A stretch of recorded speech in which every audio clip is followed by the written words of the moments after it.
This episode is brought to you by Vital Farms.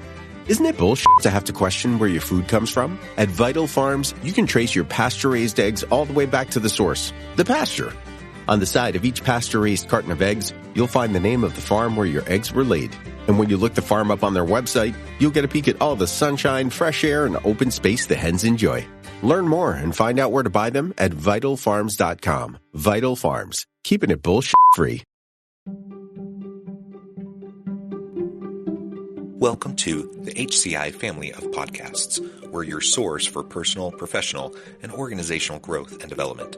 We share our own original research, explore industry trends, and interview executives and thought leaders from across the globe. Join us for practitioner-oriented content around all things leadership, HR, talent management, organizational development, and change management. Maximize your personal and organizational potential with the HCI family of podcasts.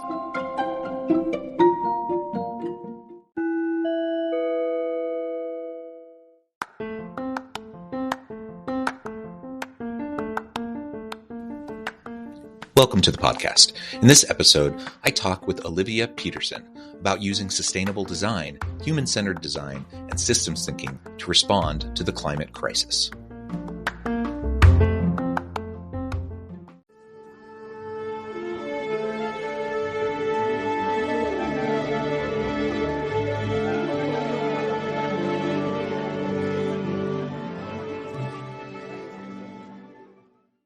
Olivia Pedersen, welcome to the conversation today. Hi, John. Thanks for having me. It is a pleasure to be with you. You're joining us from Colorado. I'm south of Salt Lake City in Utah. And today we're going to be talking about the climate crisis and using sustainable design, human-centered design, and systems thinking within our organizations to try to tackle this challenge, or at least contribute and make some movement in dealing with the climate crisis and thinking about our environmental footprint in our organization. As we get started, I wanted to share Olivia's bio with everybody. Olivia Pedersen has been on an 11-year journey to figure out how she can contribute to solving the climate crisis. After working as a designer in the A&O industry for almost a decade, she became disheartened by the industry she loves so much and the ironic impact it has on people and planet. She has become a creative sustainability expert on a mission to build an innovative solution towards a sustainable future, and she founded her own company, Susteo, in January of 2020. Now, Olivia, anything else you would like to highlight for me or the audience by way of your background, personal context, or the company before we dive on in for the conversation today? Yeah, that was a great summary. I'd just like to add to that, like Susteo is live, and people should go check it out. Very cool. Very cool. All right. So let's start, as I was looking at your bio, your longer bio, I know that you have your academic training is in sustainable design, human-centered design, systems thinking. These are frameworks and strategies, I think, that are very, very essential, not just when we're talking about the climate crisis or any kind of social impact arena, but really for anything in business. I think it's really important that we use sustainable design, human-centered design, and systems thinking approach in how we go about doing things. So maybe we can start there for a moment. You have a lot of experience, a lot of background in these areas. Can you describe for me and the audience a little bit about what you mean by sustainable design, human-centered design, and systems thinking, and why is it important as we're trying to tackle the most complex and challenging issues in the world, such as the climate crisis? Yeah, so I think to just dive into what is sustainable design first, because there's a million different, definitions for sustainability. But in my work, what I specifically focus on with sustainable design is longevity of the business, but then also looking at the environmental sustainability, the social sustainability of that, to really look at that triple bottom line of people, planet, and profit, and beyond, like what's beyond that, and making sure that within a system of a business, those things are looked at. And so, of course, a business can't run without profit. But on top of that, what can we do to make sure that the systems within the business are providing value and making sure that every stakeholder within that system is getting the value that they want out of that system? Yeah, absolutely. And the reality is that there are a lot of broken systems in the world, or systems that aren't really accomplishing what we'd hope or aren't as efficient as they could be, or have a variety of negative externalities. And so as we try to think about and tackle the biggest challenges that we face personally within our homes, within our organizations and society as a whole, it really requires us to take that systems thinking approach, to take a step back, to understand all the inputs, to understand the stakeholders, to understand how they all interact with each other. That will help us dig deeper below the surface. If you think about the iceberg metaphor, you only see that very little part above the surface. Most of it is down below, and that's what's really going to cause the damage when your ship goes by it. So you need to understand those core foundational issues that are contributing to the problem. And that really only happens as we can take a holistic systems thinking perspective on the challenges that we're facing. Building upon that, then, before we ever even get to the point of thinking about solutions, we need to really firmly understand the root causes of the problems. And then once we understand that better, then using sustainable design and human-centered design, we can create potential solutions that are actually not going to continue to contribute to the problem or have these negative unintended consequences, but are much more likely to be something that can contribute and allow us to make the type of impact that we really intend. I do think that most people have good intentions. I think most organizations have good intentions. I think we want to do right by others, and we want to do right for the planet, generally speaking, but we don't know how to do it. And oftentimes we chase the wrong thing. We play whack-a-mole. We end up creating unsustainable systems or products or services that actually aren't addressing the root causes, and we end up chasing our tail, right? Yeah, there's definitely a lot going on there because it's hard. We don't know what we don't know. So Yeah. that's what I think systems thinking does a really good job of, is helping us start to map out what could be the potential outcomes. What are we not thinking about? Who are all the stakeholders? What's upstream? What's downstream? And so that's what's really cool about systems thinking, and really trying to have some sort of foresight before we just jump headfirst into different strategies or initiatives that could have more negative outcomes than positive. And I think you're totally right. Like, I think most people want to do good. People, put certain things into place because they think it'll be better for the business, the employees. But there can just be unknown consequences of things.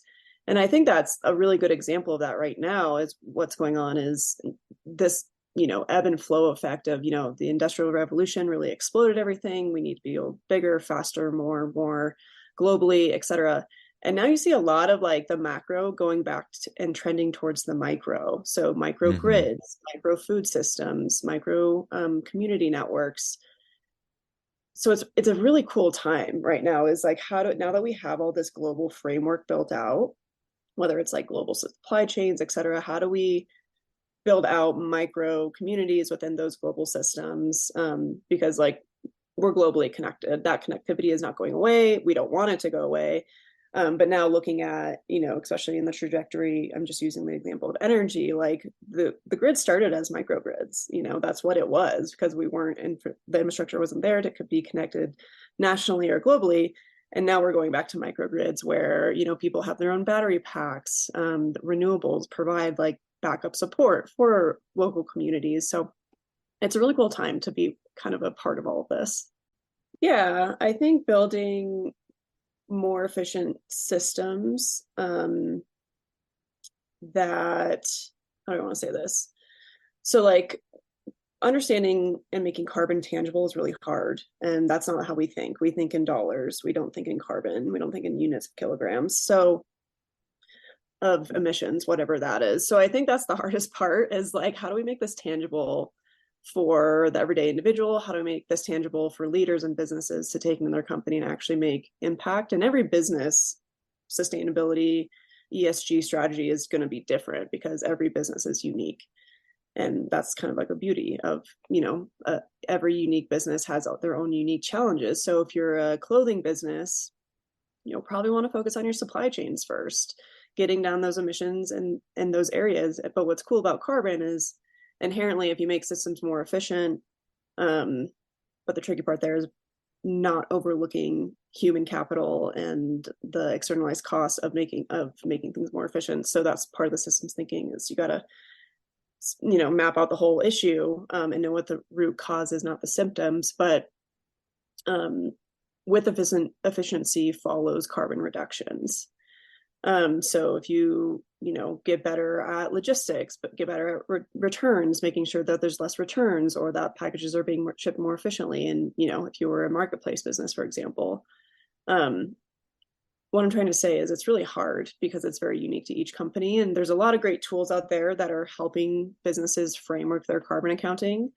And so to each business, this is, again, where micro really helps dig into the micro nuances of your business. If you're a food business, you'll want to look at sustainable agriculture and dive into soil health and look at, the top of the system and the bottom of the system. So I think that's really, a lot of what we do at Susteo is, how do you live a sustainable lifestyle? That's a really big question, especially because we are all unique and have very unique lives, locations, economic frameworks, etc. So I think that's when it really looks at, you need to look into the personalizations of the system and how you can solve for those and build solutions around those creatively. For example, like consumers, back to how do we make emissions tangible? I think a big thing that we've kind of overlooked is energy as consumers and as reducing our carbon footprints. And so by making things more tangible, like how do I reduce my home carbon footprint? Well, what are the systems that go into your home? It's your water, it's your electricity, it's your gas. What is the carbon equivalence of those? So that's really, in a long form answer, how we can start to get down to like the basics, like what is the next step? So like as a sustainability director of a food company, like what is our full food system, and let's map that out, and who are the top of the funnel players and who are the bottom of the funnel players, and how do we fit in the middle? And I think that's a big thing that is the best starting point, is just mapping it all out. And then you can figure out, okay, where are the biggest impacts, where are the biggest, emitters, and then you can start to like kind of chip away at it from there.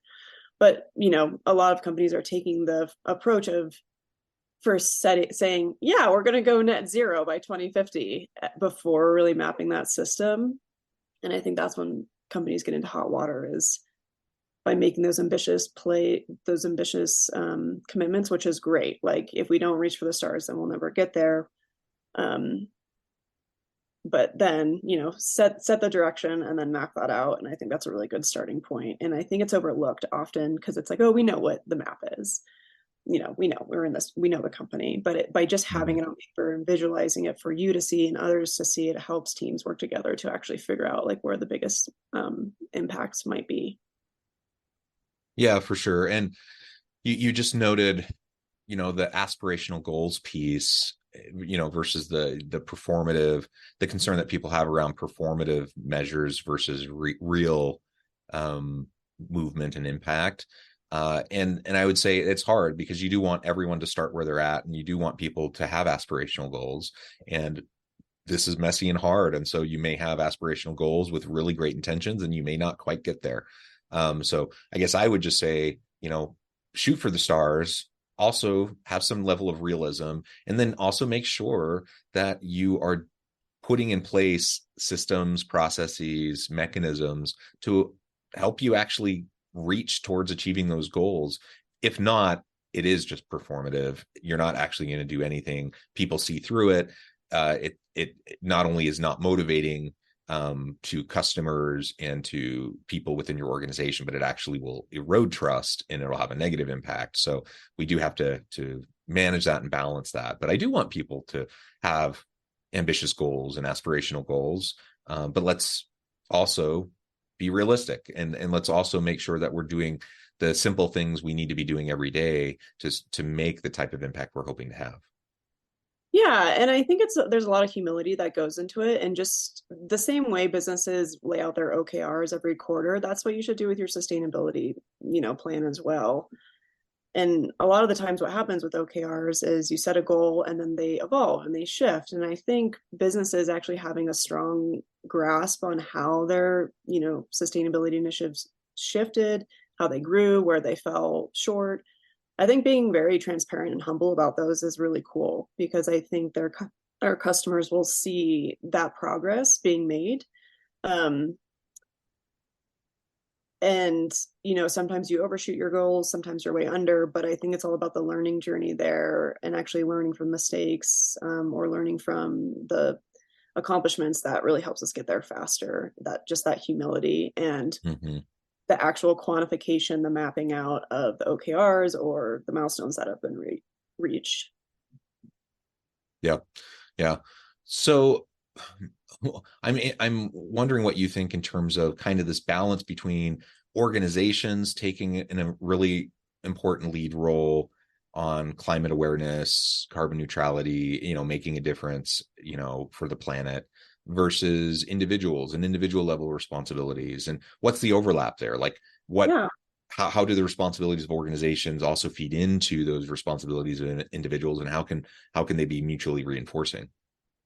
Yeah, I think especially just from starting, like by digging into this, starting with my master's work and then starting the company in 2020, just the fluency of what are greenhouse gases, carbon emissions, how does the general public understand them and interact with them? Like just the change and evolution of growth there from 2020 till now has been massive.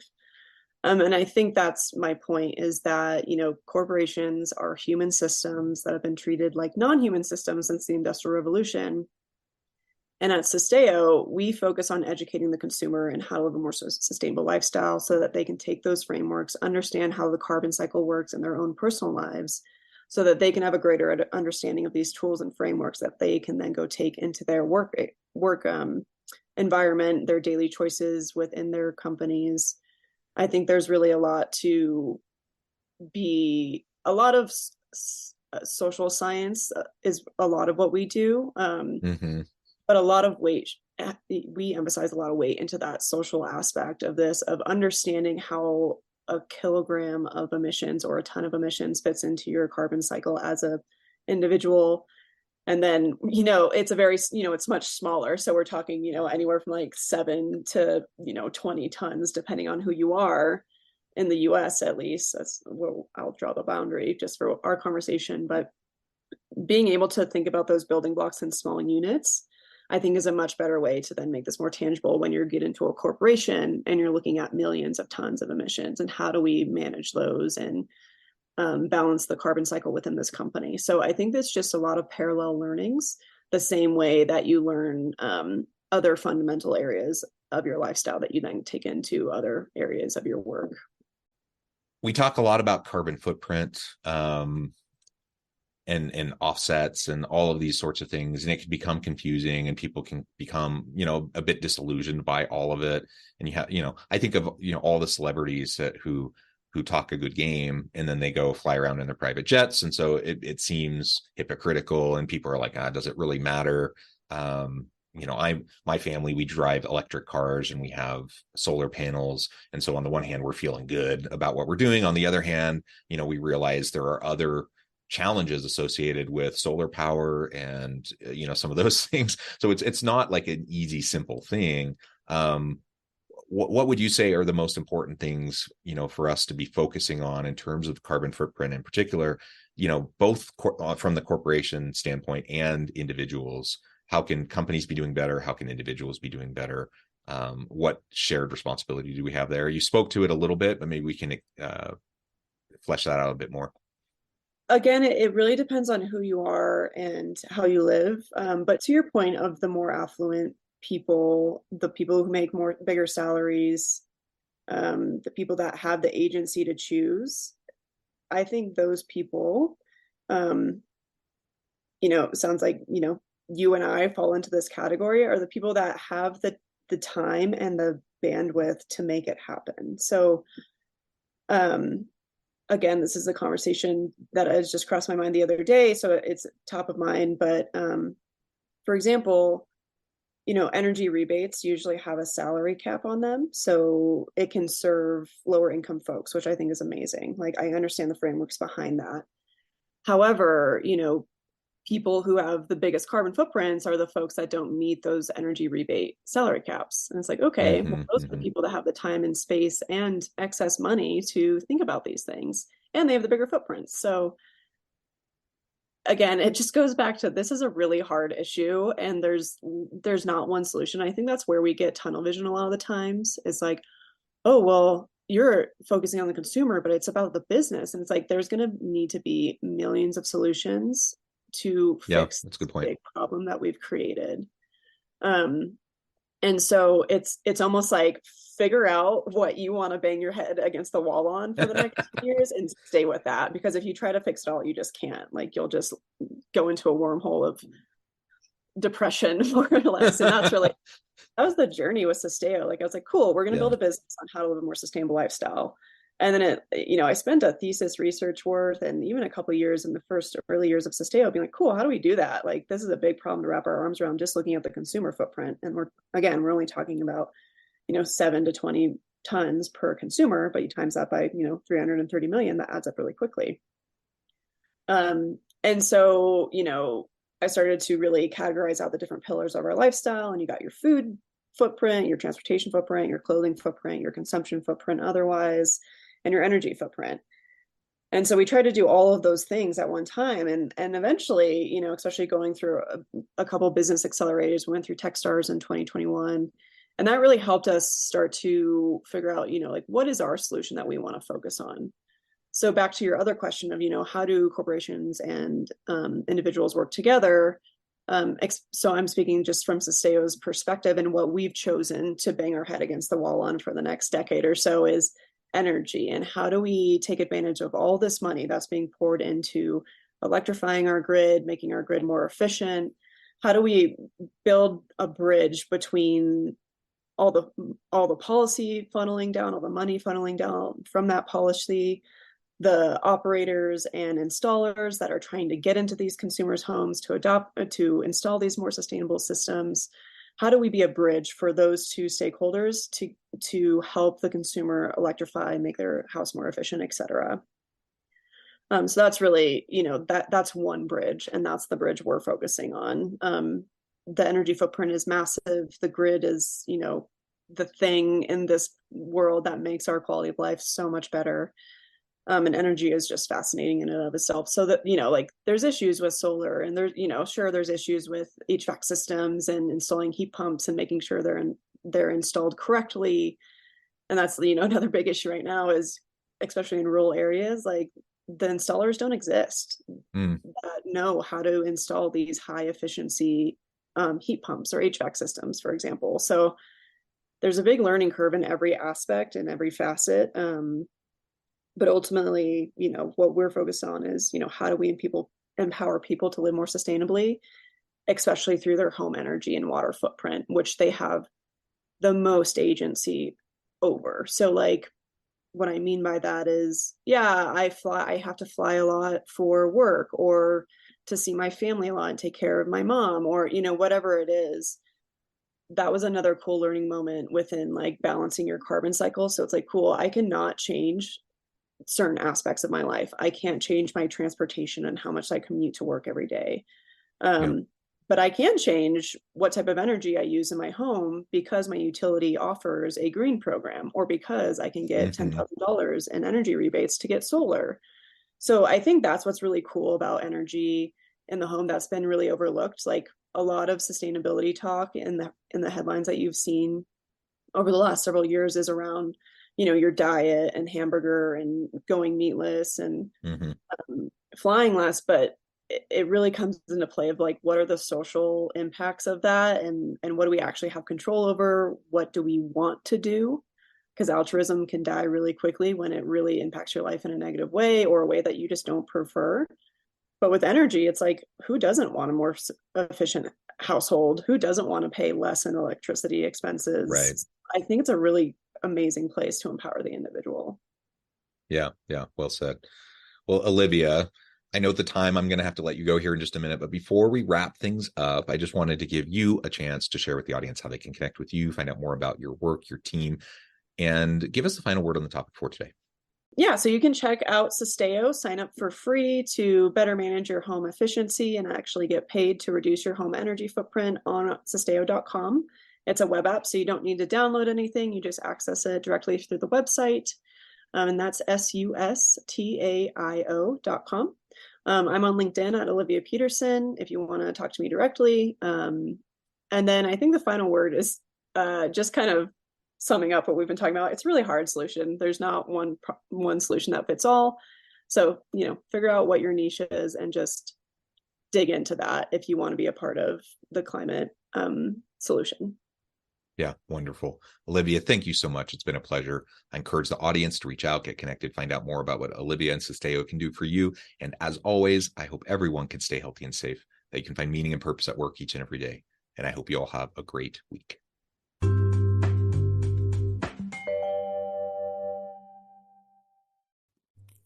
Thanks again for joining us for this episode of the Human Capital Innovations Podcast.